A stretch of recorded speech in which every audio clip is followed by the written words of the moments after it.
ሃሎ ሃሎ ሰላም ናችሁ ወይ? እንዴት ከረማችሁ? የኤክሰል የቤተሰብና የወጣቶች አገልግሎት ደጋፊዎች እና በየሳምንቱ የምናስተላልፈውን ትምህርት የምትከታተሉ ሁሉ እንዴት ከረማችሁ? ሰላም ናችሁ ወይ? ዛሬ ደግሞ ወቅታዊ የሆነ አርዕስት አለ እና በዚህ አርዕስት ላይ ሁለት ወጣቶች ይናገራሉ፣ ጥያቄዎች ይቀበላሉ። ከዛ በኋላ ጠቃሚ የሆነ በተለይ ካለው ከወቅቱ ሁኔታ ጋር የሚሄድ መልእክት አላቸው ማለት ነው። እና I understand we have also English speaking audience. Most of them are from Ethiopia. So we try to mix the presentation in Amharic and then in English. So if you have really don't understand fully, if somebody speaks in English, please put a note or just write under the Facebook Messenger, and that way we can review again in Amharic. ምናልባት በእንግሊዝኛ ሲነገር አማርኛ የምትናገሩ ኢትዮጵያ ያላችሁ አድማጮቻችን ግር እንዳይላችሁ፣ ምክንያቱም አርዕስቱ በጣም ወቅታዊ ስለሆነ እንግሊዘኛ ተናጋሪ የሆኑ የኛ ደጋፊዎች እና ሌሎችም ስለሚሰሙ እነሱን ከዝግጅቱ ላለማግለል ብለን አልፎ አልፎ በእንግሊዘኛ እንናገራለን። ግን ሁለቱም አድማጮች ሚስ እንዳያደርጉ አማርኛውንም እንግሊዘኛውንም እየጨመርን እንናገራለን ማለት ነው። ስለዚህ በእንግሊዘኛ ብቻ ሲሆን ትንሽ እንዳትበሳጩ፣ ለምን በእንግሊዘኛ ሆነ ብላችሁ ማለት ነው። ሌሎች እንግዶችም ስላሉ ነው። እና ባለፈው ያስተላለፍነው ትምህርት ላይ ወደ 18500 ተመልካች ነበረው እና ብዙ የተደባለቀ ተመልካች ነበረ እና ከዛ በመነሳት አሁንም ደግሞ ከዛ በላይ ተመልካቾች ስለሚገቡ በተቻለን መጠን ቋንቋውን በሚገባ እናስተካክላለን ማለት ነው። ግን ግልጽ ካልሆነ ምንም ፍርሃት የለም። ጥያቄዎቹን ብትጠይቁ እንደግማለን፣ መድገም እንችላለን። ስለዚህ የገባችሁትን ሰዎች ጊዜ ለመቆጠብ በቀጥታ ጀምራለሁ። ዛሬ ይህንን አርዕስት በተለይ በቆዳ ቀለም ምክንያት በልጆች ላይ የሚደርሰውን ጥቃት እንዴት ለልጆች መግለጽ እንደሚቻል፣ እንዴት ልጆችን ማስረዳት እንደሚቻል ነው ዛሬ የምንነጋገረው እና በጣም አስፈላጊ ነገር ነው። ብዙ ወላጆች በተለይ ኢስት አፍሪካ ላይ ያለን ኮሎናይዝድ ያልሆን ህዝቦች ይሄን ነገር ለልጆቻችን እንደ አንድ ትልቅ አርዕስት አድርገን አንናገርም እና ልጆቹ ከኛ ውጪ ከሌላ ሰው ነው የሚሰሙት። ስለዚህ ያንን ነገር ማስቀረት፣ ችግሩ ደግሞ አሁን ግልጽ እየሆነ ስለመጣ ለሁሉም ከአሁኑ ወላጆችን ለማዘጋጀት የሚረዳ ትምህርት ነው። እነዚህ ሁለት ወጣቶች ከወጣቶች ጋር ሰርተዋል እና አንደኛው ዶክተር አማኑኤል ኃይሌ ነው። እሱ በአሜሪካ ሀገር ቴነሲ ግዛት ውስጥ በሚገኝ ኦስቲን ፒ ስቴት ዩኒቨርሲቲ ውስጥ አሶሲየት ፕሮፌሰር ነው እና በሳይኮሎጂ እና በካውንስሊንግ ላይ ነው ሙያው እና ከኢትዮጵያ ኮሚኒቲ ጋር አብሮ ይሰራል እዛ ሂውስተን።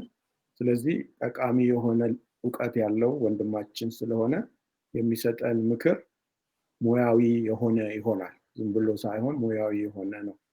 ሌላው ጊፍቲ ግርማ ናት። እሷ ደግሞ በበርካታ ከወጣቶች ጋር ስትሰራ ቆይታለች። እሷም በተለያየ ሙያ ሰልጥናለች። በአይቲ፣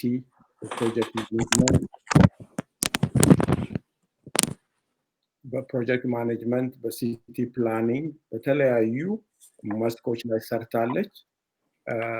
በወጣቶች ላይ ደግሞ ብዙ ጊዜ አሳልፋለች። ከሃይ ስኩል ጀምራ ወጣቶችን ካውንስል በማድረግ በቤተክርስቲያን ዙሪያ ያሉ ወጣቶችን ስታንጽ ነበር እና ሰፊ ልምድ አላት። ከዛ በተጨማሪ በቀለም ላይ የሚደርሰውን ጥቃት በሚመለከት የተለያዩ ጥናቶች አድርጋለች፣ ሪሰርች አድርጋለች እና ጠቃሚ ምክር ትሰጣቸዋለች ማለት ነው።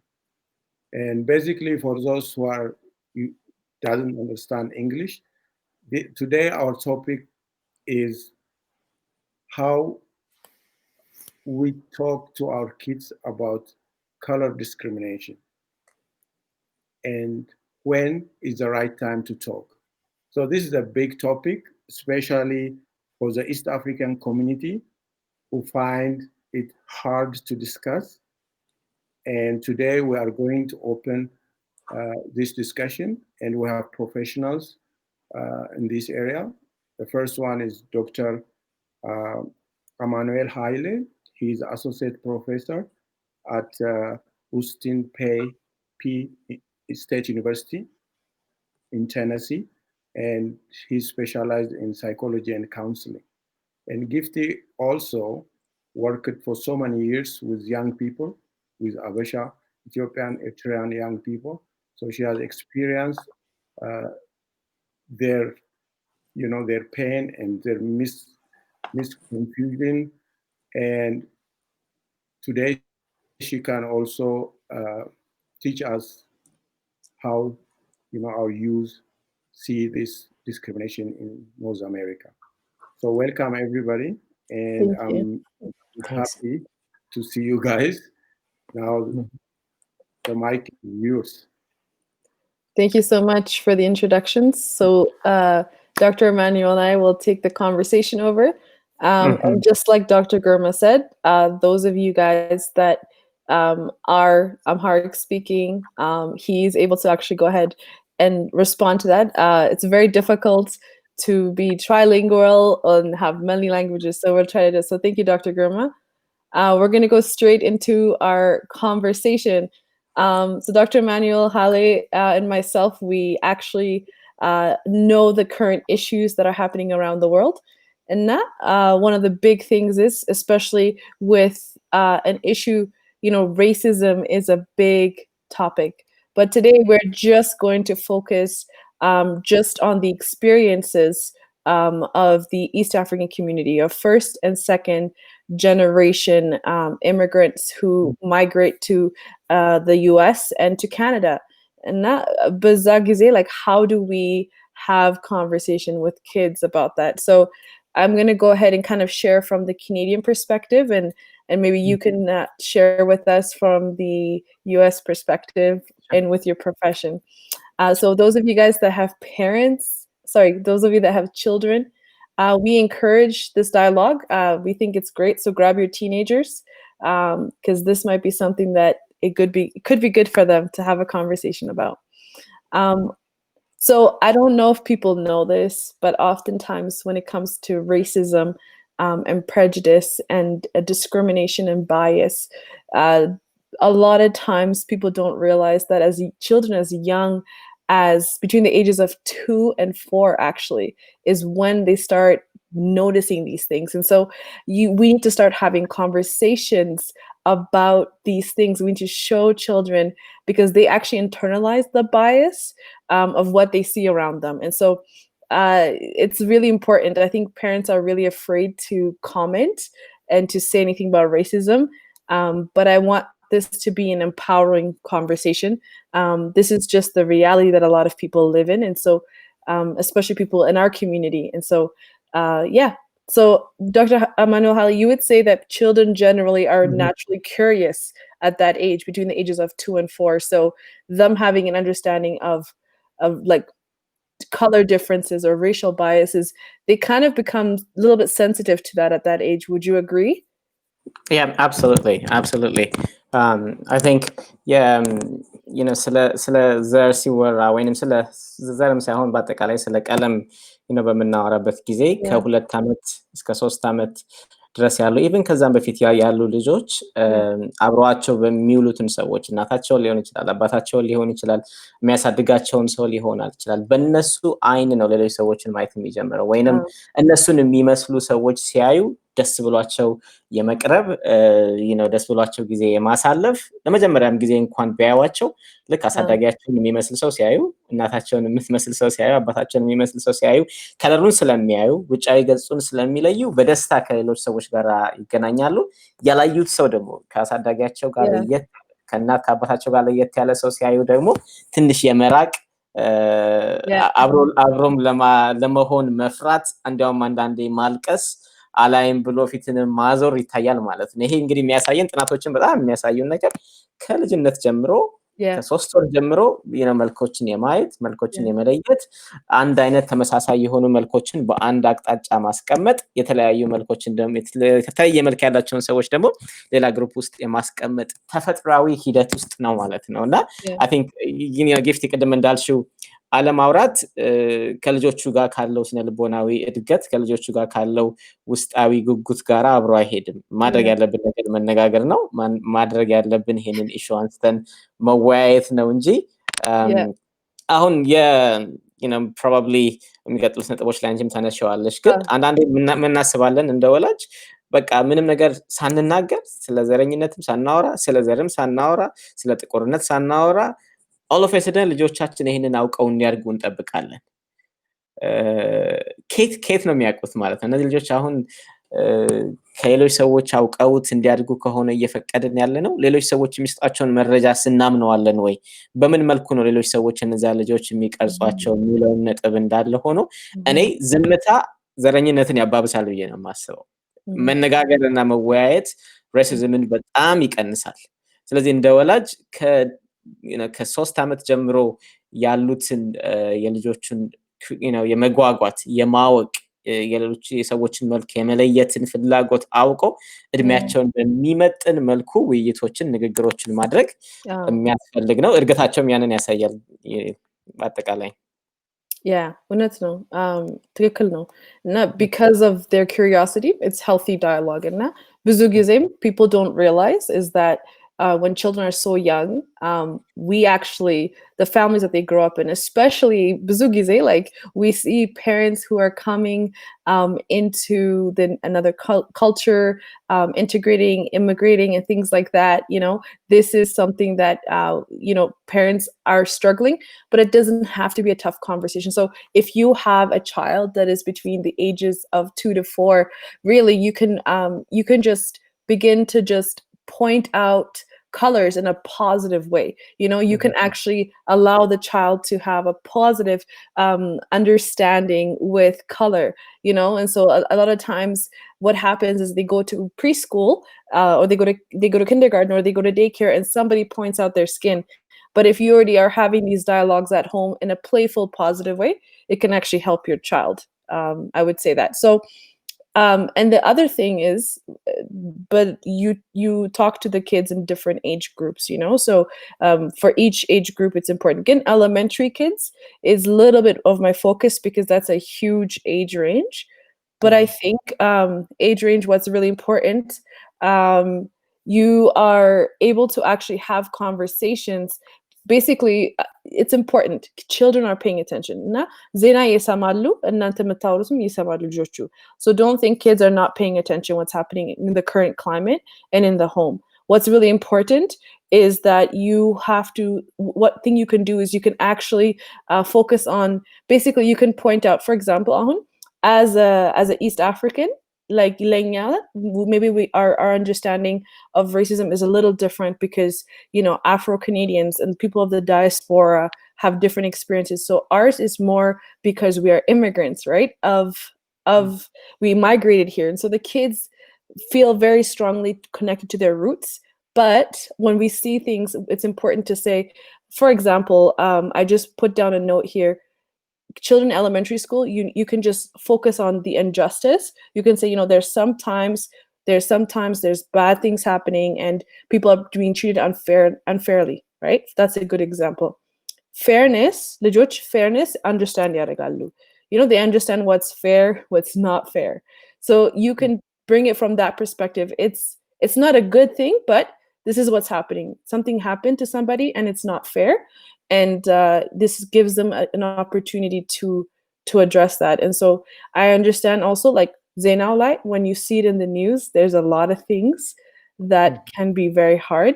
So I don't recommend you show them videos or you allow them to see visuals. It's very traumatizing, but it's very important that you just say, in the news, something bad happened. This is what occurred. You can use maybe illustrations such as like you can suggest like dolls, for example, right? You can say, okay, this is kind of what fairness is. Do you think it's fair? So based on their age, you can have discussions about fairness, and also just sharing history. I think that's powerful, because when you share the unfair history of Black and brown people in America and in Canada, now your child is able to actually see it outside of themselves, and it makes a big difference. በጣም ጥሩ ነጥቦች ነው አሁን እያነሳሽው። በአጠቃላይ በምን መልኩ ነው መነጋገር ያለብን ከልጆች ጋር ኢቭን ወጣት ከሆኑ ገና ህፃን ከሆኑ ልጆች ጀምረን እያደገን በምንመጣበት ጊዜ ምን አይነት መልክን መያዝ አለበት ውይይታችን፣ ንግግራችን የሚለውን ነው ጊፍት እየነገረችን የነበረው። አይ ቲንክ የመጀመሪያው በጣም ጥሩ ነጥብ ያነሳሽውና እኔ የምስማማበት ከልጆች ጋራ ስለተለያዩ ቀለማት ስለተለያዩ ከለሮች ማውራት እንችላለን። ራይት አሁን ቢጫ ቀይ እንደምንለው አረንጓዴ ከለር እንደምንለው የተለያየ ሳይዞችን እንደምናወራው ትንሽ ትልቅ እንደምንለው ሁሉ ሰዎችን አይ ቲንክ በዛ መልኩ ዲስክራይብ ማድረግን የሚያዩትን describe እንዲያደርጉ ማድረግ. I'm not saying we're not asking them to make judgment, we're just asking them to describe what they see በዛ ሌቭል አይደል አሁን የምንጠብቀው እሱ ነው። የኔ ከለር ምንድነው የሚመስለው፣ የኔ ሳይዝ ምን አይነት ነው፣ የኔ ሳይዝ ከዚህ ልጅ ጋር ሲወዳደር ምንድነው፣ እነዚህ አይነት ኮንቨርሴሽኖችን ማድረግ እንችላለን። and I think ግን more importantly የተለያዩ አማራጮችም አጋጣሚዎችም ይኖራሉ። አሁን ከልጆች ጋር ይሄንን ውይይት ስናደርግ አሁን መጽሐፍ እያነበብን እያለ መጽሐፍ ውስጥ ያሉትን ካራክተርስ እንደ መወያያ ነጥብ አድርገን ልናነሳ እንችላለን። እዛ ውስጥ ያለው ጥቁር ካራክተር ካለ እዛ ውስጥ ያለው መጽሐፍ ውስጥ የምናነበው ታሪክ የነሱን ታሪክ የሚመስል ከሆነ እዛ ጋር ቆም አድርገን ምንድነው እያስተዋልክ ያለኸው፣ ስለዚህ ስለማነብልክ ታሪክ ስለማነብልክ ሰው ምንድነው ያንተ አስተያየት ያንተ ግምት እያለን ላይክ አንዳንዴ ከታሪኩ በስተጀርባ ታሪኩን ስለሚጫወቱትም ሰዎችና ስለማንነታቸው ትንንሽ ውይይቶችን ማድረግ እንችላለን እንደ ወላጅ። ከዛም አልፎ ደግሞ እንዲያውም አንዳንዴ አሁን ከመጽሐፍ ጋር ስናገር እንደ ወላጅ ምን ያህል ትኩረት እየሰጠን ነው መጽሐፍቶችን የምንገዛው። በነጭ ካራክተር ብቻ የተሞላ በነጭ ስሞች ብቻ የተሞላ መጽሐፍ ከሆነ እየገዛን ያለ ነው የልጆቻችንን እውነት ለመናገር ስነ ልቦናም ይሄ የሬስ አይደንቲቲያቸውንም በደንብ አድርገው እንዲያዳብሩ እድል እያመችን ስለማይሆን ማለት ነው። እስቲ ምናያቸው መጽሐፎች ውስጥ ጥቁር አለ ወይ፣ ነጭ አለ ወይ፣ ሙስሊም አለ ወይ፣ ክርስቲያን አለ ወይ፣ ላይክ እነዚህ ድብልቅልቅ ያሉ ካራክተርስን ያሉበትን መጽሐፍቶች ኢንቴንሽናሊ ፈልገን አድነን ገዝተን ልጃችን እንዲያነብ ስናደርግ early on ነው ልሽ አሁን ገና ከፊት 3 ዓመት 4 ዓመት ድረስ እያልን ቀስ እያልን እኛም እያነበብንላቸው እነሱም እየሰሙ ውይይቶችን ማድረግ ስንችል አሁን የልጆችን አመለካከት እያሰፋ ነው ማለት ነው። የልጆቹ የተለያየ አይነት ሬስ እንዳለ የተለያየ አይነት ባክግራውንድ እንዳላቸው ሰዎች የተለያየ አይነት ባህሪ እንዳላቸው የተለያየ አይነት መገለጫ እንዳላቸው ሰዎች እንዲያውቁት ማድረግ እንችላለን ማለት ነውና አይ ቲንክ መጽሐፍን ከመምረጥ ጀምረን ለውይይታችን ስለሚጠቅመን ከልጆች ጋር ማውራትን ስለሚያግዘን መጽሐፍትን በደንብ አድርገን ብንመርጥ ከዛም ግን አልፎ ጊፍታንችን እንደምታውቂው በተለያዩ ሙቪዎች ህፃናቶች ያያሉ አይደል ይጫወታሉ አብረንም እናያለን። እዛ ውስጥ የምናያቸውን አሁንም ከካራክተር ስለ ሙቪ ስናይ ቆም አድርገን አንድ ቦታ ላይ ሙቪ ውስጥ ስለሚጫወቱት ሰዎችም ውይይት ማድረግ እንችላለን። እነሱን የሚመስል ከለር ካለ ለምሳሌ ፕሪንሰስ መሆን የሚችለው ወንድ ብቻ ነው ወይ ሴት ብቻ ነው ወይ ኪንግ መሆን የሚችለው ነጭ ብቻ ነው ወይ ጥቁር ነው ወይ፣ እንደዚህ አይነት ውይይቶችን አይ ቲንክ ማድረግ እንችላለን። እዛ ቆም አድርገን የጥቁር ኪንግ እያየህ ነው ወይ እዚህ ጋር ኩዊን እያየሽ ነው ወይ የጥቁር እዚህ ጋር ኩዊን የሚሆነው ነጭ ብቻ ነው ወይ፣ እንደዚህ አይነት ውይይቶችን ሙቪዎች ላይ መፈለግ አጋጣሚዎችን ፈልገን ማድረግ መጽሐፍ ላይ ስናገኝ ከኮንተንቱ መጽሐፉ ከሚያስተላልፈው ትርጉም ባለፈም ስለሚያስተላልፉት ሰዎችን ማንነት ውይይቶችን ማድረግ የተለያዩ አይነት ቅርጾችን የተለያዩ አይነት ሼፖችን ከለሮችን አንስተን መነጋገር ጊፍት እንዳለችው ደግሞ ፌር እና አንፌር የሚባል ነገር ዓለም ውስጥ እንዳለ ቀስ በቀስ ኢንትሮዲዩስ እያደረግናቸው ስንመጣ አእምሯቸው እየተዘጋጀ ይመጣል ማለት ነውና አሁን አንድ ሚስኮንሰፕሽን አለ ብዙ ሰዎች ጋር ስናስብ በቃ there is only one conversation about race ብለው ሰዎች ያስባሉ። ግን the reality is አንድ ንግግር ብቻ አይደለም ያለው there's like series of talks አይደል ትንሽ እያደረግን በየጊዜው የምናደርገው ሂደትና ኮንቨርሴሽን ነው እንጂ በቃ ሌትስ ሃቭ ዘ ቶክ እንቀመጥ እናውራው ከዛ በኋላ እንነጋገርበት የሚባልም ነገርም አይደለም and I think እሱ ብዙ ውጤታማም ስለማይሆን ማለት ነው ትንሽ ዛሬ ትንሽ ነገር የሚቀጥለው ጊዜ ትንሽ ነገር ከዛ ሲያልፍ ትንንሽ ነገሮች ጣል እያደረግን I think ፋውንዴሽኑን እየጣልን መሄድ ነው የኛ ኃላፊነት እና እንደ ወላጅ ኢንቴንሽናል ሆነን በየተወሰነ ርቀት የተለያየ ኮንቨርሴሽኖችን ማድረግ ለልጆቹ ኢንትሮዲዩስ እንድናደርግ ብናስብበት መልካም ነው ብዬ አስባለሁ እንግዲህ ይሄ ወጣቶች አካባቢ ትንንሾቹ አካባቢ ያየነው ነው እና ምናልባት ደግሞ ተለቅ ወዳሉት ጋም መሄድ እንችላለን so ተለቅ ያሉት like for example high school junior high school ያሉት ልጆች it's the same thing it's still starting with the same theme of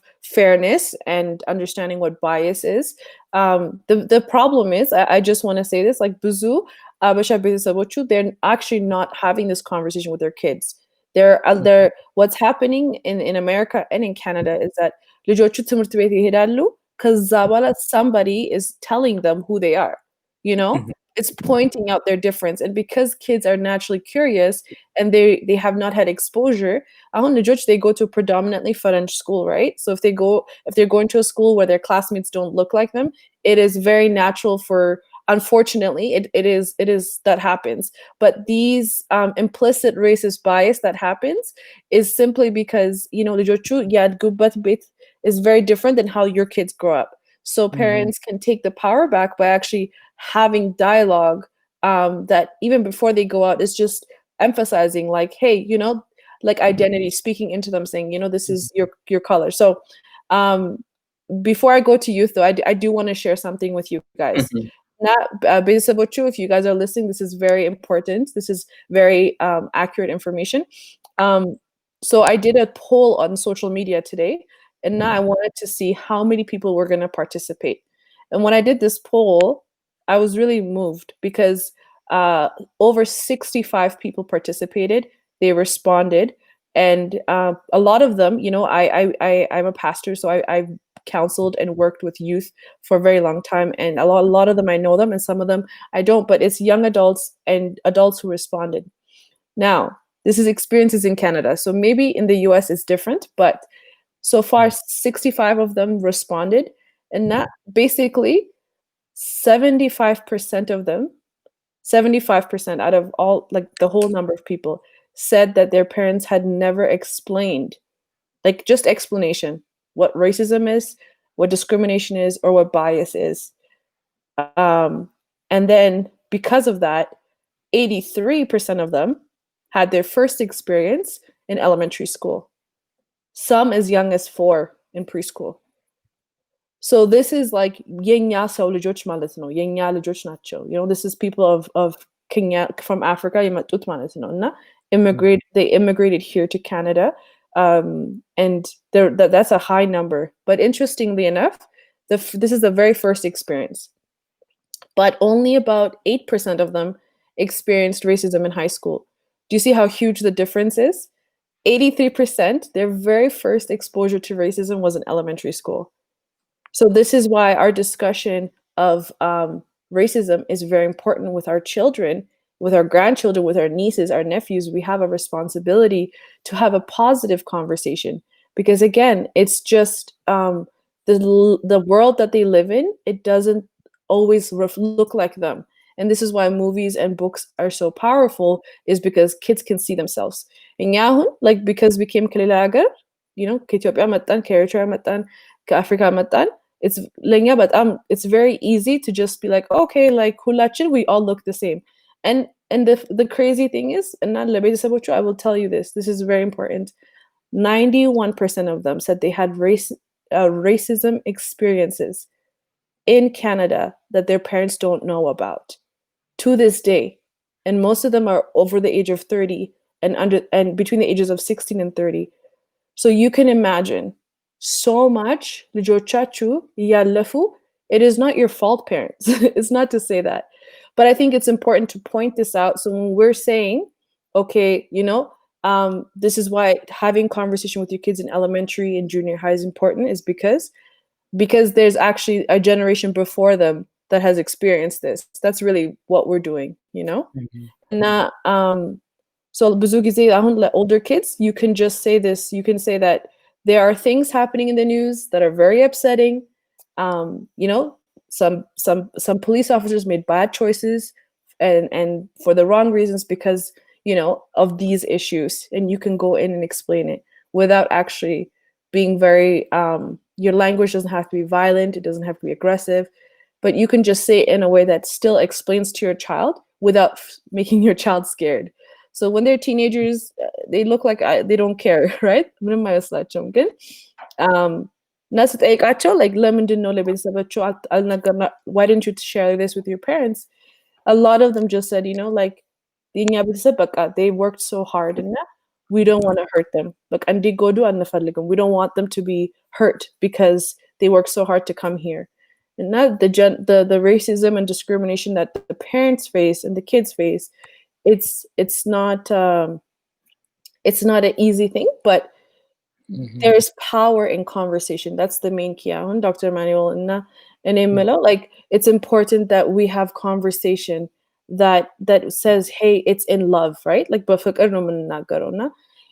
they will grow up and experience it. We can't protect them, unfortunately, but we can empower them. And but their voice can be very strong, and not because of their complexion, they can be empowered. So for older kids, that's the main thing, is the reality. And now we don't want to shy away from it. I know Timurtibet is very important. I know that education and faith is very important in our communities. Good. But good die specifically, we can just say, you know, tariko challu.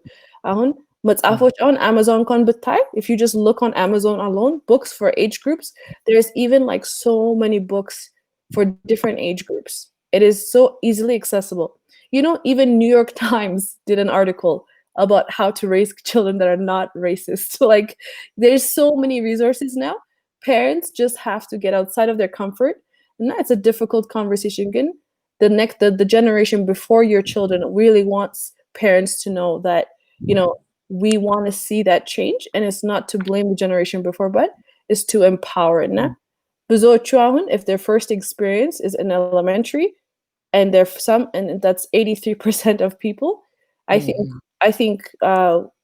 it's important. So this is just some of my points.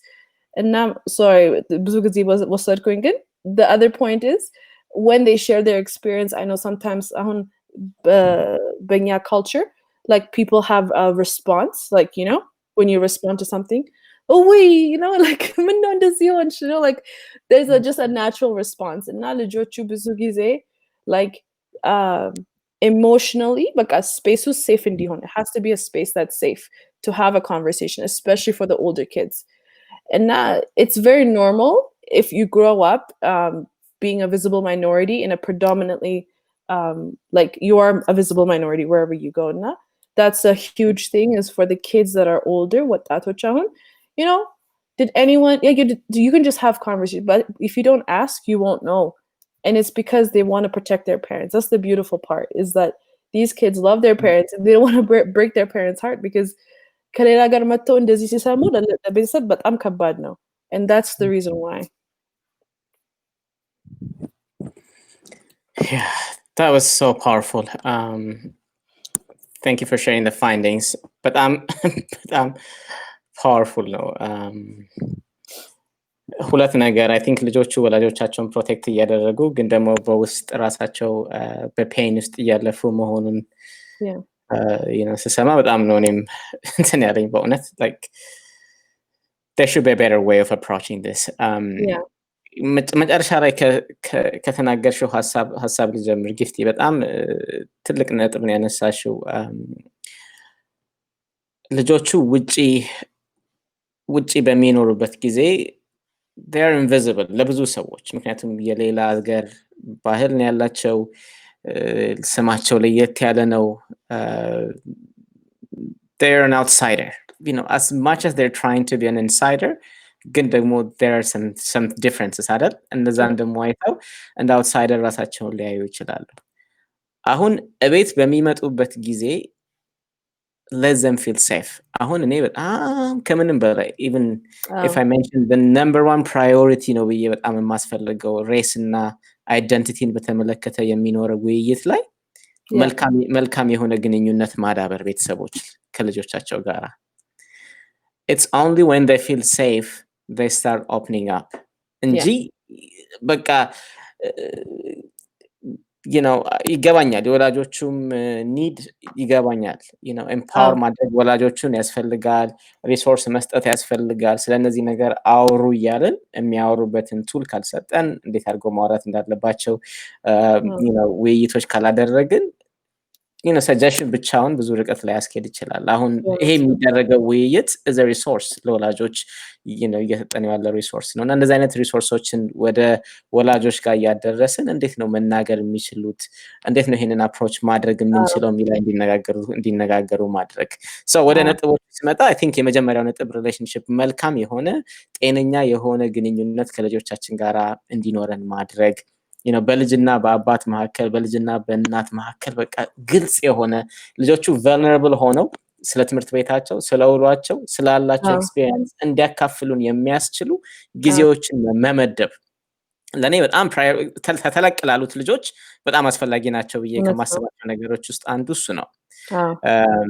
ሁለተኛው ቀደም በተወሰነ መልኩ ብየዋለው ወላጆች ራሳቸውን ኤምፓወር ማድረግ መቻል አለባቸው ሪሶርስ መፈለግ መቻል አለባቸው የተለያዩ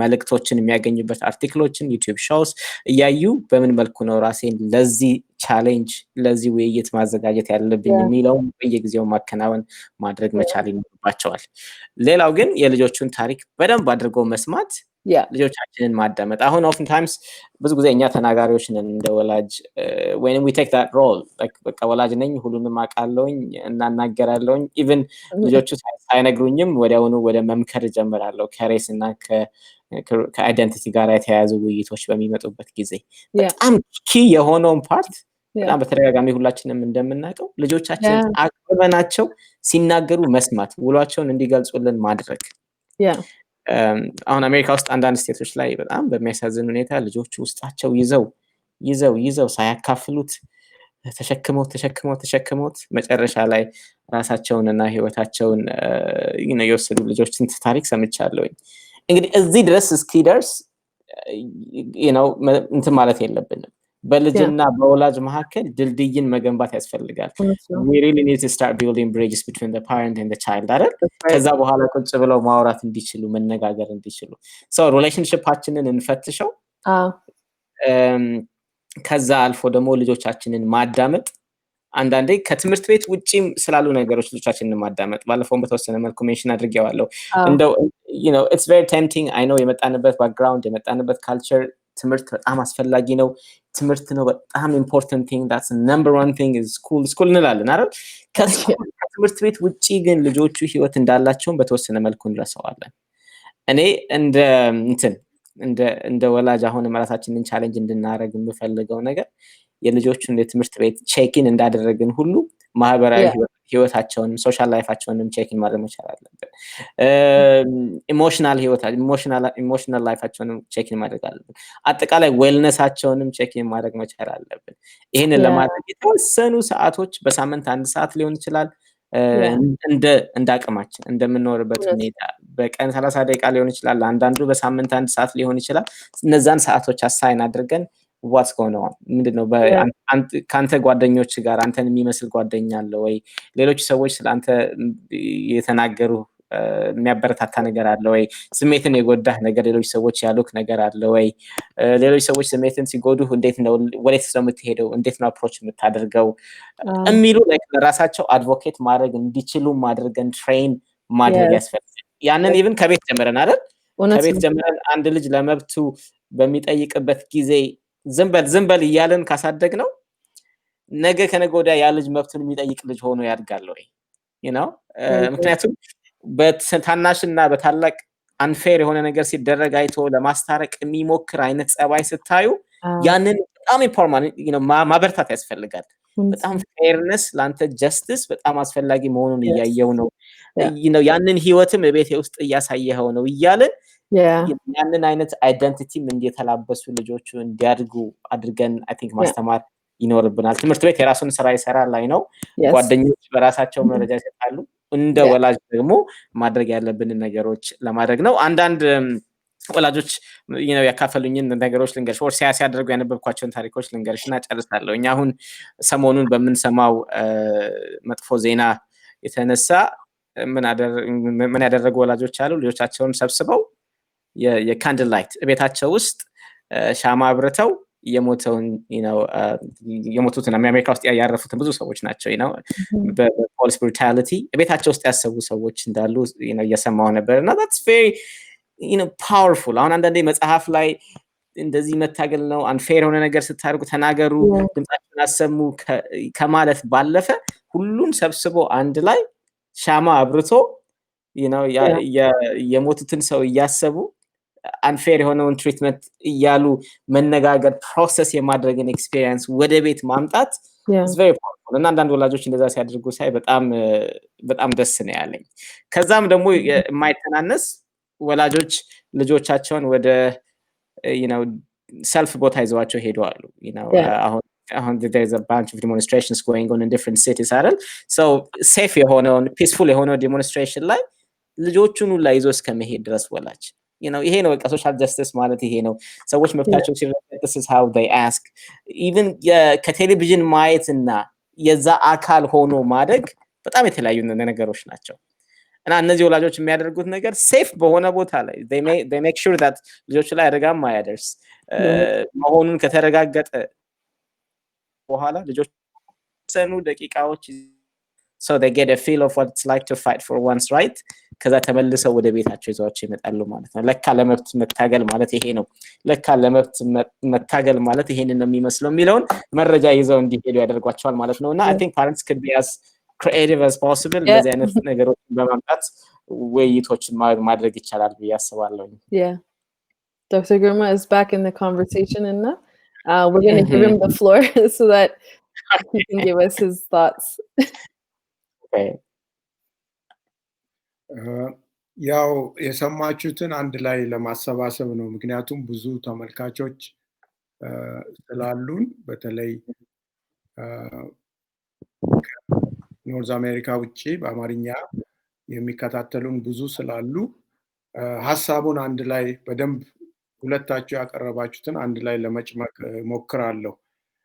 አንደኛው በጣም ትልቅ የሆነ ነገር ምንድነው ፕራክቲካል የሆነ ሪሰርች ተሰርቷል እና በዚህ ሰሞኑን በተፈጠረው የዘር መድሎ አማካኝነት በዓለም ዙሪያ በአሁኑ ጊዜ ወደ 18 ሀገር ነው ሰልፍና ተቃውሞ የተደረገው 18 ሀገር እና ይሄ በሂስትሪ ውስጥ ለመጀመሪያ ጊዜ ነው ኢንተርናሽናሊ ህዝብ በሙሉ ዴሞንስትሬት ያደረገበት ኮዝ ይሄ ነው እና አሁን ጊዜው ነው ማለት ነው እና ሰዎች እየተረዱ ነው። ለስንት መቶ ዓመት የነበረውን ችግር ሰዎች ላይ ያሉ ነበር። አሁን ግን እየበዛ ሲመጣ ሁሉ ተነስቷል እና እኛ አበሾች፣ ኤርትራውያን፣ ኢትዮጵያውያን ልጆቻችን ስለዚህ ነገር ዕውቀት እንዲኖራቸው ያስፈልጋል። ስለዚህ አሁን ከሰማሁት ከተሰራው በኤክሴል ዩዝ ኢፌክቲቭነስ ቲም በኩል የተሰራው ጥናት እንደሚያሳየው ሰርቬይ ተደርጎ ማለት ነው ሰሞኑን በጣም የሚገርም ቁጥር ነው ያየነው ቅድም ጊፍቲ ስትናገር እንደነበረው እና ምንድነው የሚለው 75% በሰርቬይ ውስጥ ከተሳተፉት ሰዎች መሃል 75% ወጣቶች ከቤተሰባቸው ስለ ዘረኝነት ወይም ደግሞ በቀለምና በቆዳ ቀለማቸው ስለሚደርስባቸው ጉዳት ሰምተው አያውቁም ወይም ደግሞ አልሰሙም። 75% ቤተሰብ አይናገርም ማለት ይሄ ያበሻውን ነው። 75% ኢማጂን እነኚህ ልጆች ቤት ውስጥ ካልተነገራቸው እንዴት ውጪ ሄደው ሌላ ሰው ቤት ውስጥ ካልተነገራቸው ውጪ ሄደው የሌላውን ሰው ነው የሚሰሙት። ያ ሰውዬ ደግሞ የራሱን እይታ ነው የሚናገረው እንጂ ትክክለኛውን አይደለምና ይሄ በጣም ሾኪንግ ነምበር ነው። ከነዚህ ውስጥ ደግሞ የሚገርማችሁ 83% በመጀመሪያ ስለ ዘረኝነት ያወቁት ኤሌመንተሪ ሲገቡ ነው። 83 ኢማጂን አንድ ህፃን ልጅ ቤተሰቡ ስለሚገጥመው ትምህርት ቤት ሲሄድ ስለሚገጥመው የዘር መድሎ በከለሩ ምክንያት ስለሚመጣው ነገር አስተማሪው ጓደኞቹ ስለሚያደርሱበት ነገር ሳይሰማ ኢማጂን ኤሌመንተሪ ሄዶ ሲሰማ ምን አይነት ነገር እንዴት እንደሚደነግጥ እና ይሄ በቃ በጣም መቀየር ያለበት ነው። ለዚህ ነው ይሄን ፕሮግራም ያዘጋጀ ነው ከባለሙያዎች ጋር በመሆን ማለት ነው። ሌላው ወደ 8% የሚደርሱት የመጀመሪያ የዘረኝነት ነገር የገጠማቸው ሃይ ስኩል ሲደርሱ ነው እና ይሄ አይነት ነገር በእኛ ኮሚኒቲ ውስጥ አለ። ይሄ የሚያሳየው ይሄ ቁጥር የሚያሳየው ልጆቹ ከቤተሰብ አይሰሙም ማለት ነው እና ይሄ ነገር እንዲቀየር ሁላችንም ልጆቻችንን በአግባቡ ማስተማር አለብን። እንዴት እናስተምራቸው የሚለውን አሁን ሲናገሩ ምን አሉ? አንደኛው ልጆቻቸው ታሪካቸውን ማስተማር። ምክንያቱም የራሱን ታሪክ የማያውቅ ሰው ውጪ ሄዶ ሰዎች የሚሉትን መውሰዱ አይቀርም ማለት ነው። ሰዎች የሚለጥፉበትን ወይም ሌብል የሚያደርጉበትን ነገር ይይዛል ማለት ነው። ከቤት ውስጥ ግን ካወቀ ሰዎች የሚወረውሩበትን ነገር ንቆ መተው ይችላል። ስለዚህ የራሱን ታሪክ በአግባቡ ማለት ነው መድሏዊ በሆነ መንገድ አይደለም። አሁን ስለ ዘረኝነት ስለ ልጆች እያስተማርን ሌላውን ደግሞ ምናጣጥል ከሆነ ልጆቹ ኮንፊውዝድ ነው የሚሆኑት። ምክንያቱም ቅድም ሲናገሩ ጊፍቲም ዶክተርም ምንድነው ያሉት? አድሎ ሲኖር ፌር ያልሆነ ነገር ያውቃሉ ልጆች እና ሰው ሲበደል ያውቃሉ። እንዲሁ በማየት ልጆች ንጹህ ስለሆኑ በደልና ሰው ሲጎዳ በትክክል ያውቃሉ ሰው ሳይነግራቸው። ስለዚህ ለልጆቻችን ስንናገር የራሳችንን ዘር ትክክለኛ እያደረግን የሌላውን ደግሞ እያናናቅን የምንናገር ከሆነ ልጆቹ ኮንፊውዝድ ይሆናሉ። ምንድነው የትኛው ጋር ነው ትክክለኛው ነገር ይላሉ። ስለዚህ የራስን ባህል የራስን ታሪክ ማስተማር ጥሩ ነው፣ ግን በምናስተምርበት ጊዜ ደግሞ የሌላውን በማጣጣል መሆን የለበት። ፋክቱንና ትክክለኛው መሆን አለበት የሚል ነው እና ልጆች አድሎን ይቃወማሉ። አድሎን አይወዱም እና ለዚህ ነው አሁን በርካታ ወጣቶች የሚወጡት። ለምንድን ነው? አድሎን አይወዱም፣ ቶለሬት አያደርጉም። እኛ ዲፕሎማቲክ ሆነን እንቀርባለን አንዳንዴ፣ ግን ልጆች እንደዛ አይደሉም። ሁላችንም ወጣት በነበርን ጊዜ ብዙ ነገር ውስጥ ኢንቮልቭ አድርገናል። ምክንያቱም አድሎን ስለማንፈልግ ማለት ነው። ልጆቹም ይሄን ያያሉ። ስለዚህ ከቤት ግን በትክክል ማስተማር አስፈላጊ እንደሆነ ነው አሁን የተናገሩት እና ይሄንን እንድታውቁ ታሪካቸውን አመጣጣቸውን ማስተማር። ሌላው ደግሞ የተገለጸው አሁንም በኋላም ለመጣችሁት ሰዎች የሚጠቅም ስለሆነ ነው የምደግመው እነሱ ያሉትን። ሌላው የማስተማሪያ ስለ ዘር፣ ስለ ቀለም፣ በቆዳ ምክንያት ስለሚመጣ ጥቃት ማስተማር የሚቻልበት የተወሰነ ስፔሲፊክ ጊዜ የለውም። ከስር መጀመር ይቻላል። ግን እንዴት አድርገን መንገዱ አገላለጻችን ግን በእድሜው መለካት አለበት። ለምሳሌ ፕሪስኩል ላይ ያሉ ህፃናት ስለ ዘር የምንነግራቸው ቅድም እንዳሉት ማለት ነው የተለያዩ ፕራክቲካል የሆኑ ነገሮችን በማድረግ ስዕል በማሳል የተለያዩ ቀለሞች ልዩነትን በማሳየት እነዚህን በማድረግ ለልጆች በቃ ስለ ቀለም ልዩነት ተናግሮ ግን በሰው መካከል ደግሞ ለምን ቀለም ልዩነት እንደመጣ በስዕል መልክ ስለ አፍሪካ ስለ ኢሮፕ እያሳዩ ሰዎች የተለያየ ሀገር ስለሚኖሩ የተለያየ ከለር እንዳላቸው ከልጅነታቸው ማሳየት ይቻላል። ከዛ ደግሞ ወደ ጁኒየር ሃይ እና ሃይ ስኩል ሲመጡ ደግሞ መጽሐፍን ማንበብ ይቻላል። የተለያዩ ጥሩ መጽሐፍቶችን ለልጆቹ መስጠት ይቻላል። እንደገና ደግሞ እድሜያቸው ከፍ ሲል ከ12 ዓመት በላይ ከሆኑ ደግሞ በትክክል ቁጭ ብሎ መወያየትም ይቻላል። ግን ውይይቱ ደግሞ በፍቅርና የነሱንም አስተያየት በመቀበል ነው። ሌላው ትልቅ ቁም ነገር የሰማሁት ምንድነው? ልጆች ትምህርት ቤት ውስጥ የሚደርሳቸውን በደል ለወላጆች መጥተው አይናገሩም። ይሄ እኔም በራሴ ልጆች አይቻለሁ። ብዙ ነገር ትምህርት ቤት ውስጥ ያልፋል፣ በተማሪዎች ያልፋል፣ በአስተማሪዎች በኩል ያልፋል። እንኳን ህፃናት ቀርቶ እኛ ራሳችን ውጭ ሀገር የተማርነው ሰዎች አንዳንድ አስተማሪዎች አሉ ጥቁር ተማሪን ሲያዩ አክት የሚያደርጉት በተለየ መንገድ ነው፣ ወይም ደግሞ የማይገባው አድርገው ነው የሚያዩት እና እኔም ውጪ አውሮፓ በመማርበት ጊዜ እንደዚህ አይነት አጋጥሞኛል እና ከአፍሪካ የመጣ ጥቁር ከነጭ ጋር ቁጭ ብሎ ነገሩን እኩል የሚረዳ አይመስለውም። ገብቶሃል ወይ እያለ በተማሪ መሃል 10 ይጠይቃል። እና እንግዲህ ይሄ እኛ እንኳን ትልቅ ሆነ ዩኒቨርሲቲ የገባን ሰዎች ጋር ነው። ልጆች ጋር ደግሞ ብዙ ነገር ሊያዩ ይችላሉ። ግን ልዩነቱ ምንድነው? ቤት መጥተው አይናገሩም።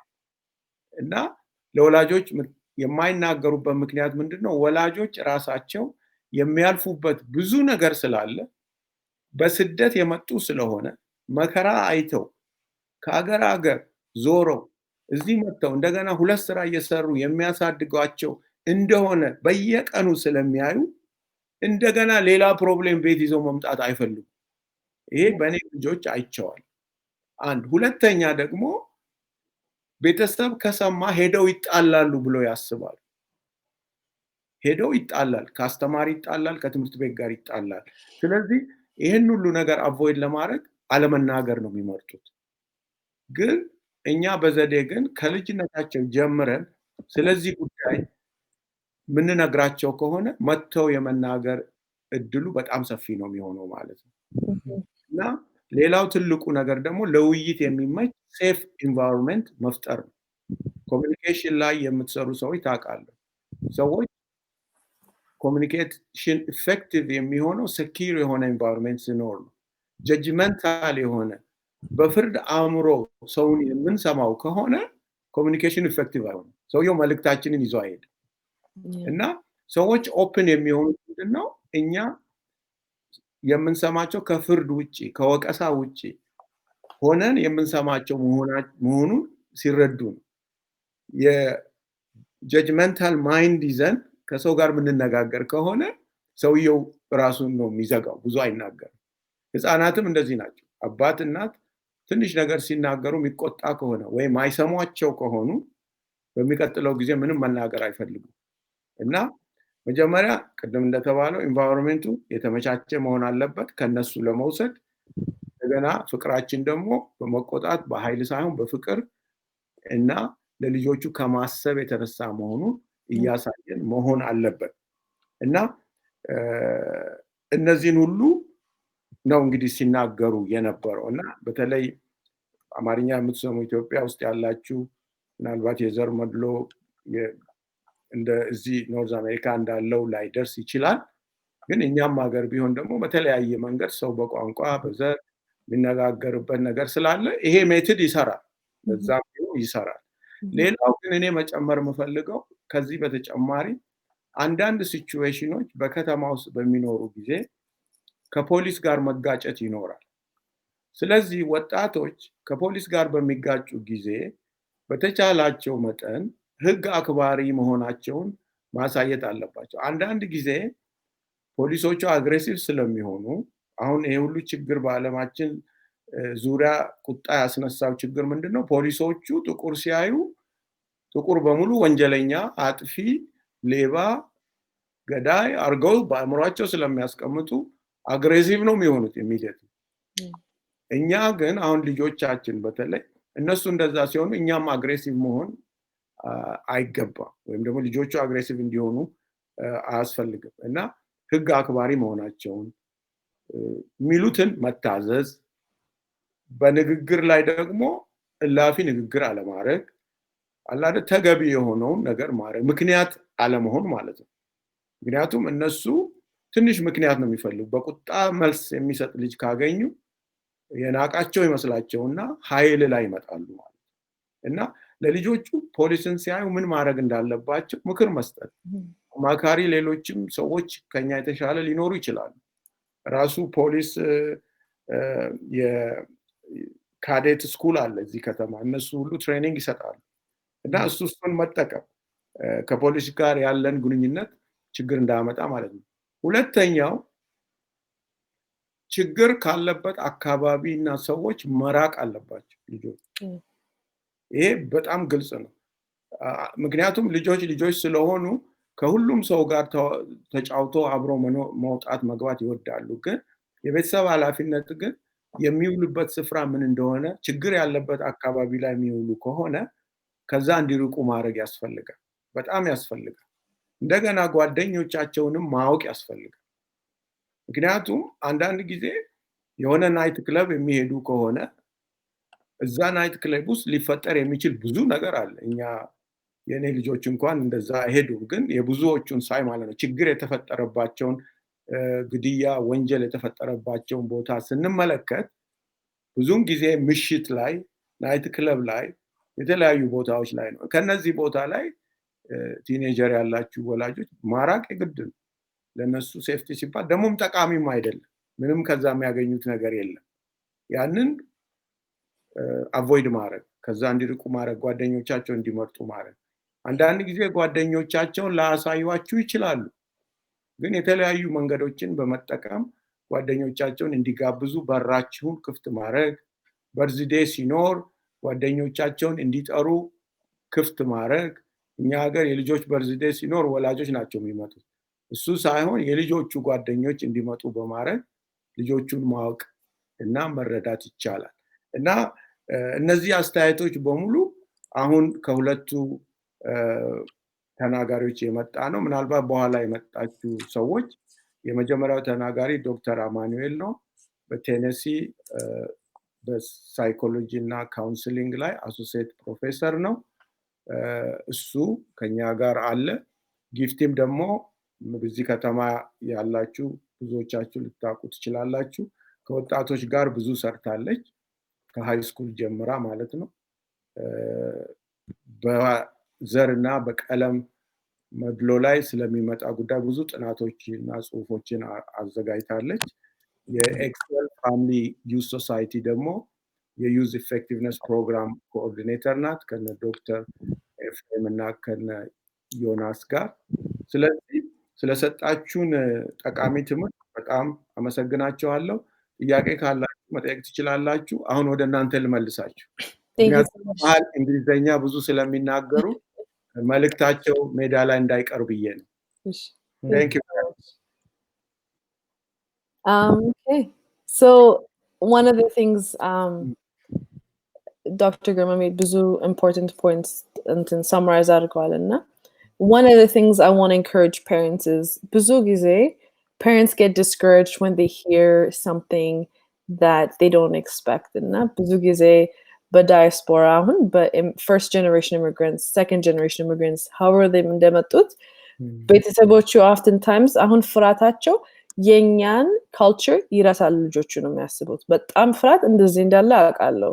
A lot of parents in our communities, they're so afraid that the culture, we have such a rich culture እና ይሄን ይረሳሉ እና ትልቁ ነገር parents I want to say is we live in a cross cultural world ለነሱ because ቤታቸው አበሻ ናቸው ሲወጡ ደግሞ everybody sees them like ጥቁር. That's it, like a black person, right? And so I think raising your children to develop compassion and empathy, even a sense of justice, when they see that, I think that actually at an early age develops their ability to speak up, their ability to actually make a world a better place, and they can articulate themselves, and those things are very important in that.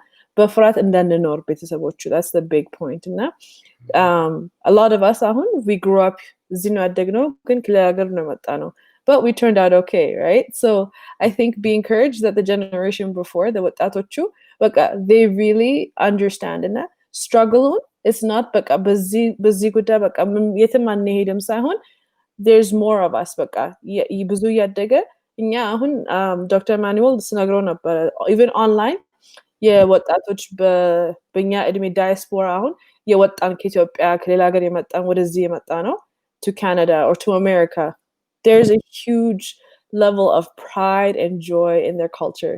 እና online ብዙ ጊዜ በቃ ከየት እንደመጡ ቤተሰብ በቃ በጣም ደስ የሚል ነገር ነው እና ቤተሰቦቹ they don't know that maybe, and I wanted to say that እና በጣም አበሻ መሆናቸው they're very proud of that, they're very proud of their background. እና parents don't be afraid of your children losing culture. I think that's a big thing because we eat injera right at home, like it's the kids are exposed to the culture and it's a beautiful thing. So but when they leave the house, the world doesn't see them as their ethnic background. they just see them for their race, right? So it's important to help your kids understand, but to speak up on injustice, because you actually empower your kids to have a voice, you know, when they see something.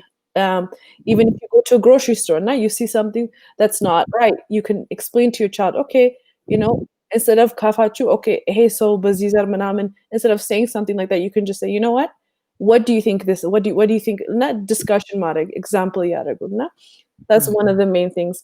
I think Denny asked, what is the immediate impact of racism and long-term impact to our children? Can we identify, recognize when they experience racism or choose not to share with their parents for a reason? So that's a loaded question, Denny, but I'm going to try to tackle parts of it, and Dr. Emmanuel maybe can tackle the rest. I know that Zulu Jochu, from my understanding, there is, I believe from the studies that I have read, there are traumas from racial injustice and discrimination that is, it's like a scar you have, right? Like you also, like you have a scar, and sometimes it doesn't go away again. When they find a lot of times, if it's like a lot of times they experience it. Oftentimes here in Canada, I don't know about the US, but I know in Canada, the way that racism is exposed is not the same way. But shockingly, on elementary school, didn't know experience I wish I could share all of it with you now. Even because they've been called the N-word, you know, that much. And like, you know, what that means, you know? And so those things is like, really, it just really, it wounds them. It's not like, I don't know about the depth of the long-term impact, but you as parents, what I can talk about is the positive that you can do now. You can literally, it's like watering a plant, right? If you feed it things, it'll grow. If you starve it, it won't grow. And now this is an area where you as a parent, you know it exists. And because of its existence, you don't live in fear, but you live in love. And you say, hey, if it comes up, you can have conversation. That way, the impacts are not as damaging. I think it becomes damaging when it's not addressed, and then they become internalized angry, and then that develops more. And I think sometimes Ruchu share matter goods. I can give you an example. I have andando to comment to Nisa English. Look, they're embarrassed. One of them said embarrassed because algabacho, what racial profiling was. They didn't know. Na afaru. Na, they know that happened to them, but they don't know how to really say it, you know? Na buzugize, yeah, like, and I didn't think it was a big deal, Alu. This is just like my life, you know? They said, "Baka big deal ndahona." Way until, but emotional response lalacho. It's as soon as yawako, oh my gosh, I don't want this emotional response every time, and now it's hard. So maybe that is the reason why they choose not to share. But again, you can have dialogue. It's never too late. I'm a strong advocate on just creating a safe space, which I've said this on many, many platforms, and creating a safe space, having dialogue, setting time aside, because I think, what is the question most parents ask? How was school, right? That's number one question, Betsigabu, how was school? You know, if you say, hey, what's on your mind? You know, what's on your heart? When you say your kid is, you do, maybe you know your kid is, not buzugize instinct as parents, allachu. Again, to speak on it, I don't know hesitation dalle. Again, to even take time to do that. And not even dinner table lie. Okay, you can look up, even you can Google how to have open-ended conversation with my kids. I promise you, you will find so many different type of questions. And the minute that you do that, it actually opens the door to conversation. And that can also include this area. Now, this is my feedback, but from my understanding and having talked to a lot of kids, and again, the biggest thing is parents, the worst thing you can do is not have a conversation at all. That is that is like because you're afraid to, because then it's like you have, as a parent, you are going through discrimination and bias every day. Your kids are going through it, and but this is a way you guys can connect. And I don't know, Dr. Mann, if you would like to add to that. Sure. I think you touched on the, most of the points that I was going to say, but, I could add, one or two things. So great job on that one. ለኔ አሁን ሬሲዝምን ስንነጋገር አሁን ስትራክቸራል የሆነ ሬሲዝም አለ አይደል? አሁን ይሄ በሲስተሙ ውስጥ ያለ ሬሲዝም፣ ሌላ ደግሞ ከሌሎች ሰዎች የሚመጣ ሬሲዝም አለ፣ ይሄ ሶሻል ሬሲዝም። አሁን ሌሎች ሰዎች ሌሎችን መጥፎ ነገር ሲነግሯቸው አይ ቲንክ እኔ ሶሻል ሬሲዝም ላይ ብቻ ካቆመ ብዙ ሎንግ ተርም ኮንሲኩዌንስ ይኖረዋል ብዬ አላስብም። ግን በጣም መጥፎ የሆነው ሌቭል ምንድነው? ሰልፍ ሬሲዝም። አሁን እነሱ የነገሩኝን ነገር አምኜ ኢንተርናላይዝ አድርጌ ስቀበል that is the start of everything። በቃ ሁሉም ነገር መጥፎ መሆን የሚጀምረው የዛኔ ነው። የራሴ ሰልፍ ስቲም በጣም ዝቅ ይላል። ምክንያቱም እነሱ ያሉኝ ስም የነገሩኝ ነገር ስለኔ የተናገሩት ነገር እውነት ነው ብዬ እኔም አምኜው ራሴን በዛ መልኩ መመልከት ስጀምር that's it። ከራሴ ጋር መኖር ይቸገራለሁ ማለት ነው። ሰልፍ ስቲሜ በጣም ዝቅ ይላል። ራሴን በጣም መጥላት ጀምራለሁኝ። that could lead into different forms of mental illness with depression በሉት፣ በራስ መናደድ፣ aggression, ህይወታቸውንም ያጡ ሰዎች እንዳሉ እናውቃለን። so we're talking about something serious ማለት ነው። ምናልባት ለዳኒም ስለጠየቀው ብዬ ነውና እንዳልሽው ጊፍቲ ፕሮሰስ ማድረግ ከተቻለ መነጋገር ከተቻለ ወደ ውስጥ እንዳይገባ ሰውየው ኢንተርናላይዝ እንዳያደርገው እንደ ልጁ ኢንተርናላይዝ እንዳያደርገው ስለሚያግዝ በጣም ጥሩ ነው የሚሆነው ማለት ነው። ከዛ ውጪ ግን ዶክተር ግርማን በረም አድርገው ተናግረዋል። ጥሩ ነጥብ አንስተዋል። ምናልባት እኔም አንቺም ኦልሬዲ ጠቅሰሽዋል። ግን እንደ ፋይናል ሪማርክ ነገር መናገር የምፈልገው ሰዎች የተለያየ አይነት ማንነት እንዳለን ብንረዳ። አሁን አይደንቲቲ ሲባል በቃ የግድ አንድ አይነት አይደንቲቲ ብቻ አይደለም ያለን። አሁን ጊፍቲን ስላንቺ አይደንቲቲ ብጠይቅሽ ምናልባት ሴት ነኝ ትይኛለሽ፣ ዴን ፕሮፌሽንሽ ጋር የተያያዘ አይደንቲቲ ይኖርሻል፣ ዴን ቋንቋን ብዙ አይደንቲቲስ ይኖርሻል አይደል?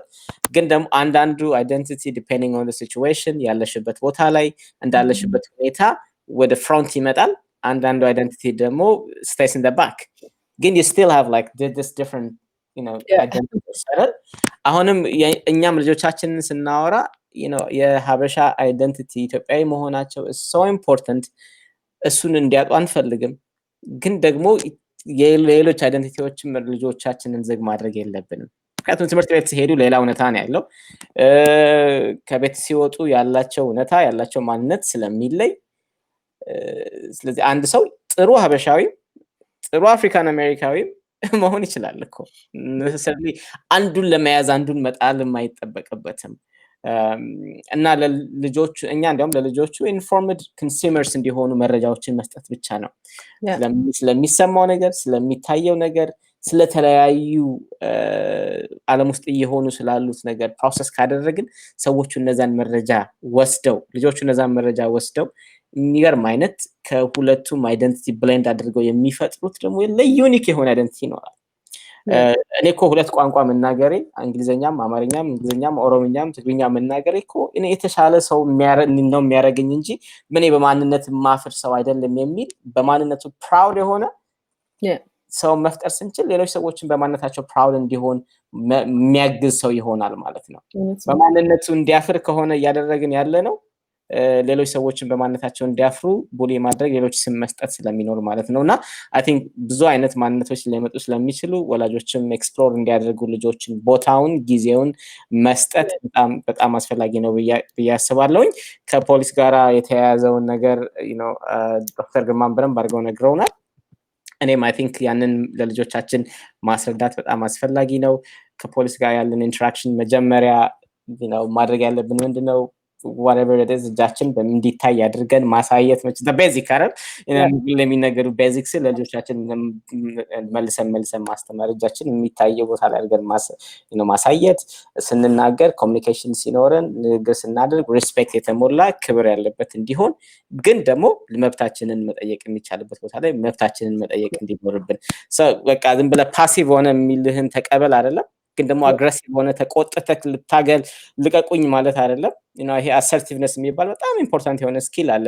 የሌላውንም መብት ማክበር፣ የራስንም መብት መጠየቅ። አይ ቲንክ ልጆቻችንን በዛ አይነት መልኩም መቅረጽና ማሳደግ ይኖርብናል። ከፖሊስ ጋር ያላቸው ኢንተራክሽን በጣም ዲፕሎማሲያዊ የሆነ ሪስፔክት የተሞላበት ግን ደግሞ የራሳቸውን መብትም በጣም ሴፍ በሆነ መልኩ መጠየቅ የሚችሉበትን መንገድ ሞዴል እያደረግን ከቤት ጀምረን ማሳደግ ይኖርብናል። ግን ደግሞ ከነሱ ቁጥጥር ውጭ የሆኑ ሲስተሙ የዘረጋቸው ብዙ መድሎዎች እንዳሉ እነሱን መልካቸውን ሲያዩ ሌሎች ሰዎች በጣም ብዙ ነገር እንደሚያስቡ መናገር ማወቅ እንዲያውቁ ማድረግም ያስፈልጋል። አንድ አርቲክል ላስት ታይም እያነበብኩኝ ሰውየው በጣም አይ ቲንክ ሂዝ አ ሎየር በጣም ትልቅ ቦታ የደረሰ አፍሪካን አሜሪካን ነው እና እኔ ያለ በጣም ትልቅ ሰው ነኝ፣ ፊዚካሊ በጣም ትልቅ ሰው ነኝ እና የኔ ኔበርሁድ አካባቢ ብቻዬን ከሄድኩኝ ሰዎች የሚያዩት ጥቁር ፖሲብሊ ወንጀለኛ የሆነ ሰው ነው የሚያዩት አለ። ላይክ በአእምሯቸው ውስጥ የሚስሉት እንግዲህ እሱ ፕሮፌሽናሊ በጣም ትልቅ ደረጃ ደርሶ ግን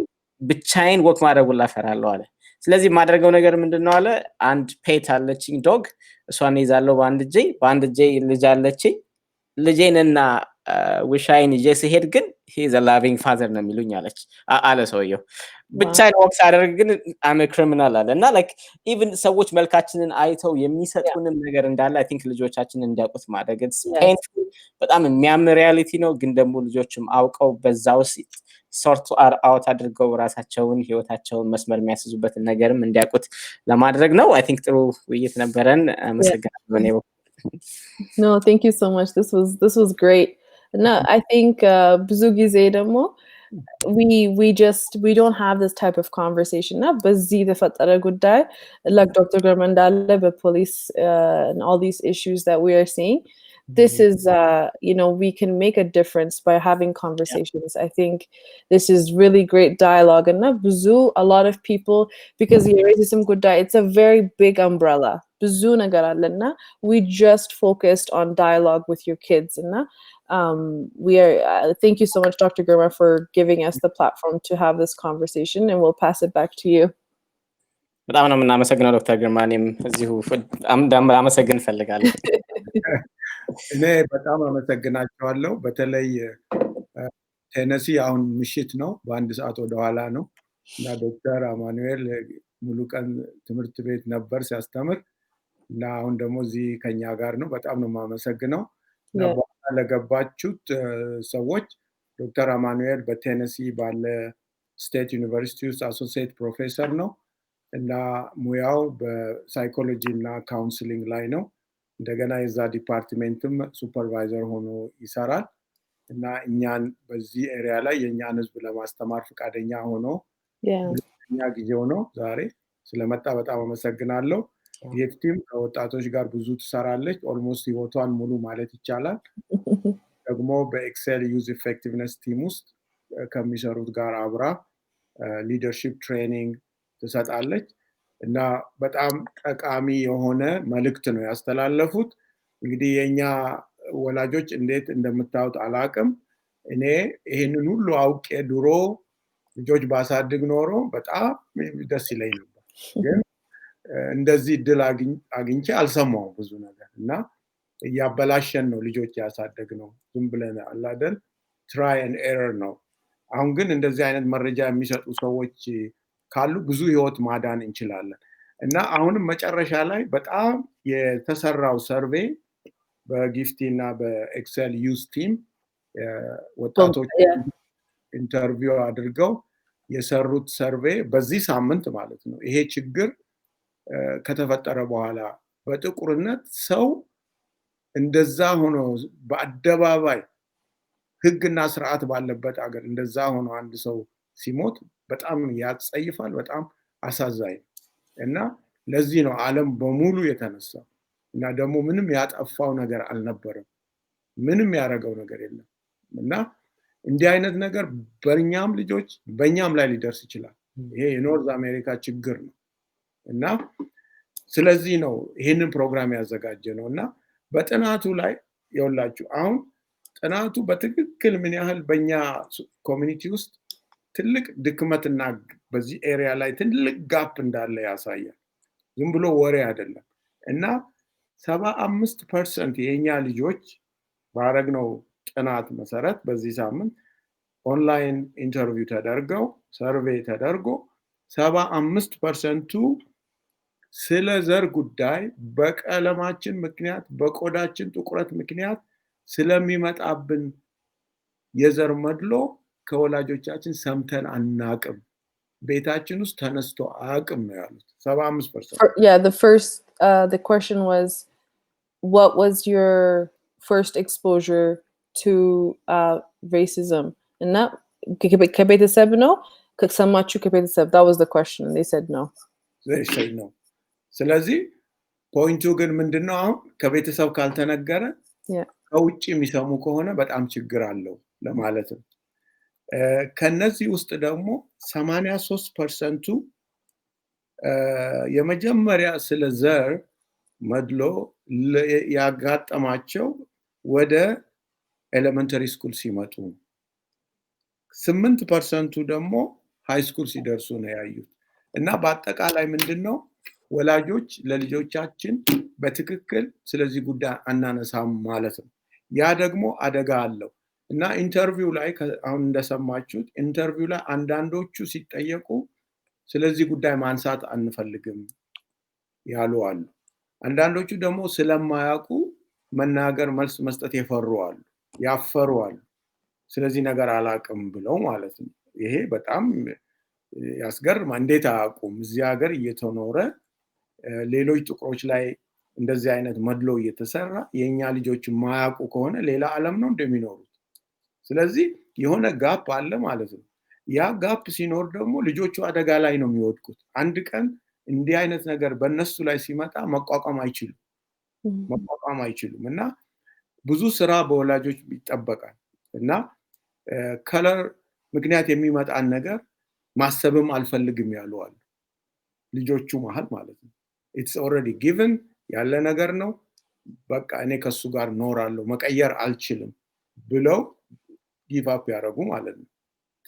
አላደል በቃ ተስፋ የቆረጡ ልጆች የተናገሩትም አለ እና ይሄ ሁሉ የሚሆነው ቅድም ሁለቱ ተናጋሪዎች እንዳሉት በትክክል ከቤት ውስጥ ከታች ጀምሮ በዚህ ጉዳይ ላይ ተገቢ የሆነ ውይይት አለመደረጉ ነው፣ ትምህርት አለመሰጠቱ ነው የሚል ነው እና አይ ቲንክ ጠቃሚ ነገር በዚህ ምሽት ያገኛችሁ ይመስለኛል።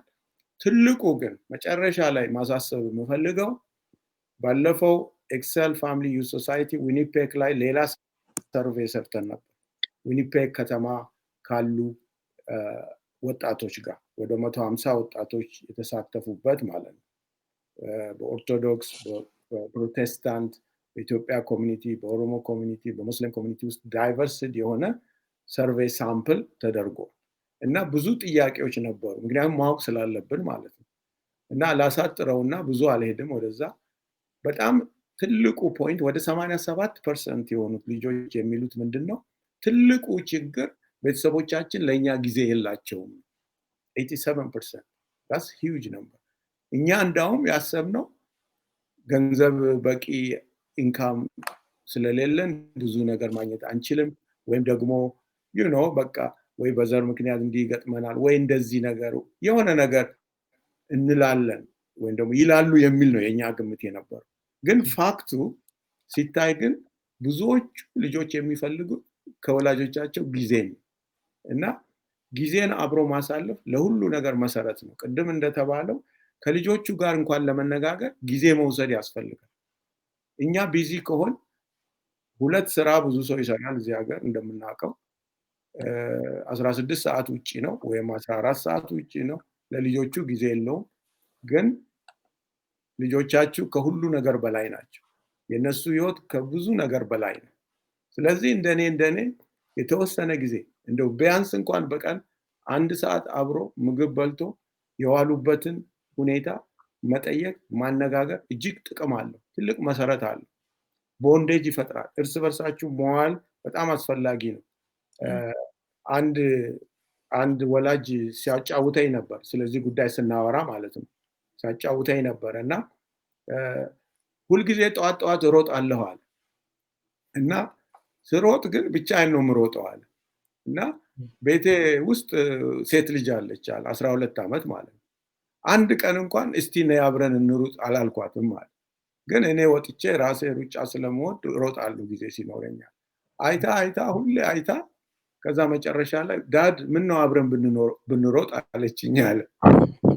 ከዛ እሺ አልኩና በቃ አብረን መሮጥ ጀመርናል። አብረን ስንሮጥ አሁን ከድሮ በላይ መግባባት፣ መጫወት፣ መቀላለድ፣ መውደቅ፣ መነሳት እነዚህ ሁሉ ነገሮች አብረው ተፈጠሩና ከበፊቱ የበለጠ ውስጧን አወቅኩኝ አለ። አያችሁ ጊዜን አብሮ የማሳለፍ ብዙ መንገድ አለ። አብሮ ማውራት ብቻ አይደለም እንዳልኩት አብሮ መሮጥ፣ አብሮ አንዳንድ ነገር መስራት፣ ምግብ ማብሰል። አሁን ለምሳሌ እኛ ሀገር ምግብ ማብሰል አንዳንድ ቤት ውስጥ እንደ ነውር ይቆጠራል አለ አይደል? ምግብ ማብሰል ወንድ እንዴት ያበስላል ይባላል። ፎርጌት ዛት አይሰራም እንደሱ። አንድ ላይ አሁን ዛሬ ምሳ ነው የምንሰራው እኔና አንተ ብለን ከልጃችን ጋር አብረን ምሳ ብናበስል ለሆል ፋሚሊው ማለት ነው። ከልጁ ጋር ስንሰራ ከልጁ ጋር ቦንዴጅ ይፈጥራል። ብዙ የምንነጋገረው ነገር አብረዋል እና አታችመንት ይፈጥራል። እና ምንድነው ምክሬ? እኔ 3 ልጆች አሳድጌያለሁ። እነዚህ ወጣቶች ናቸው አሁን እየመከሯቸው ያሉት እና ከትምህርታቸው ከልምዳቸው እና ካደረጉት ጥናት በመነሳት ነው። እኔ ደግሞ ማካፈላችሁ ፕራክቲካሊ ከልምድ ካየሁት ነው እና ጊዜ መስጠት በጣም ቁልፍ ነገር ነው እና ቁጥሩም ሰርቬው ላይ ያደረግነውን ቁጥር እንደሚያሳየው 87% ልጆች ገንዘብ አይደለም ከወላጆች የጠየቁት፣ አይፓድ አይደለም፣ ኮምፒውተር አይደለም፣ መኪና አይደለም፣ ልብስ አይደለም፣ ራነርስ አይደለም። የሚገርማችሁ እሱን ሁሉ ስፔሲፊክ ጥያቄዎች ጠይቀናል። ጊዜ አይሰጡንም እና አናያቸውም። አባት ሲወጣ እናት ትገባለች፣ እናት ስትወጣ አባት ይገባል እና አናያቸውም ያሉ አሉ። ስለዚህ ከዚህ ሰዓት ጀምሮ ከእንደዚህ አይነት መጥፎ ነገር ሊቆጠቡ የሚችሉት ጊዜ ስትሰጧቸው። አደጋው ምንድነው? ጊዜ የማትሰጧቸው ከሆነ ጊዜ የሚሰጧቸው ሌሎች ሰዎች ጋር ይሄዳሉ። ይሄንን በተግባር አይተናል። በዚህ በኤክሴል ሰርቪስ ውስጥ ያጋጠሙን ብዙ ነገሮች አሉ ቤተሰቦችን የምንረዳበት።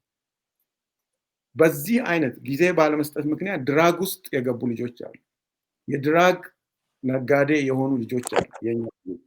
ምክንያቱም ቤት ውስጥ ምንም ሰው ስለማናግራቸው ወደ ቤት መምጣት አይፈልጉም ከትምህርት ቤት በኋላ። ከዛ ከሌሎቹ ሰዎች ጋር አብሮ መዋል ይጀምራሉ። መጀመሪያ ግማሽ ሰዓት፣ ቀጥሎ 1 ሰዓት፣ ቀጥሎ 2 ሰዓት፣ ከዛ ዊኬንድ እያለ ከነሱ ጋር። ቤተሰብ ደግሞ ራሱ ጊዜ ስለሌለው ቤት ስለሌለው አንዱ ልጅ እንዳውም ሲናገረን እኔ ቤት ስመጣ የሉም ሁለቱም አለ። ሁለቱም የሉም። ስለዚህ በቃ እነዚህ ልጆች ጋር ነው በስልክ ሳወራ ማድረው አለ። መጨረሻ ላይ ነጋዴ ሆኖ ተያዘ ማለት ነው። እና this is serious። እኛ በዚህ ስራ ላይ ብዙ አመት ስለሰራን ግልጽ የሆነ ነገር ነው። ጊዜ ለልጆች መስጠት አለባቸው። ከገንዘብ በላይ ጊዜ አስፈላጊ ነው። ከዛ ደግሞ የመወያያ ጥሩ ሴፍ ኢንቫይሮንመንት ፍጠሩ። እና አይ ቲንክ ለዛሬው በዚህ ይበቃል። እነዚህን ባለሙያዎች በጣም አመሰግናለሁ። ይህን መልእክት ላልሰሙት አስተላልፉ። ልጆቻችሁን የሚያድን ነው፣ ምሪት የሚሰጥ ነው፣ ስኬታማ። ሌላው አንድ መጨረሻ መናገር የምፈልገው ቅድም የተነሳ ጥያቄ፣ ይሄ የዘር መድሎ እና ቤተሰብ ውስጥ በትክክል ለልጆቹ ትክክለኛ ኢንፎርሜሽን አለመስጠት የወደፊት ስኬታማነታቸውን ይይዛል። በዚህ ምክንያት ወደ አገር ቤት የሄዱ ልጆች አውቃለሁ፣ ነግረውኝ የሄዱ ልጆች አሉ። ይሄ ቦታ ይሄ ምድር ለኔ አይሆንም ያሉ። ምክንያቱም በልጅነታቸው መጥተው ይሄ አሁን የምንላቸውን ነገሮች በሙሉ ከቤት በደንብ ፊድ ስለማይደረጉ ስለማይነግሯቸው ትምህርት ቤት ሄደው ኮንፊውዝድ ይሆናሉ ማለት ነው። እና መጨረሻ ላይ ይሄ ወደ ኢትዮጵያ የሄደው ወጣት ሲነግረኝ በቃ የኔ ማርኬ ራሱ በቃ ማለፊያ ማርክ አልነበረም ማለት። ምክንያቱም I don't know where to start፣ ማን እንደሚረዳኝ እንኳን አላውቅም። እና ደግሞ የገባሁበት ሃይ ስኩል የመጨረሻ በጣም በቃ ወንጀልና ብዙ ነገር ያለበት ሃይ ስኩል ነው። ይሄን ሁሉ ወላጆቼ ማያውቁ ምንም አላውቅም። ዝም ብዬ እዛ ውስጥ ነው አላ ሲኒየር ሃይ ስኩል እዛ የጨረስኩት። ከዛ ስወጣ ግን ምንም አልነበረኝም። ዩኒቨርሲቲ መግቢያ ማርክም አልነበረኝ። ኤኒዌይ ላሳጥረውና ልጁ በዚህ ምክንያት ተነስቶ እኔ በቃ ኢትዮጵያ ቢሄድ ይሻላል ብሎ እዛ ይኖራል። ኦፍ ኮርስ መጥፎ አይደለም የሚኖረው፣ ግን ልላችሁ የፈለኩት ምንድነው ልጆቹ ያላቸውን የወደፊት ድሪም እዚህ ይገዛል፣ እዚህ ይይዝባቸዋል። እና እዚህ የምንተክለው ነገር በጣም ወሳኝ ነው። 12ኛ ክፍል ከደረሱ በኋላ እንመልሳቸው ብንል አይሰራም። ከልጅነታቸው ከስር ጀምሮ የሚሰራ ስራ ነው። ስለዚህ በዚህ አጠቃልላለሁ። ብዙ ሰዎች እንደምትከታተሉኝ እያየሁ ነው። በጣም እናመሰግናለን ፕሮግራማችን ስለምትከታተሉ። ደግፉ ደግሞ ይህንን ድርጅት ኤክሰል ፋሚሊ ዩዝ ሶሳይቲ ለእናንተ ነው።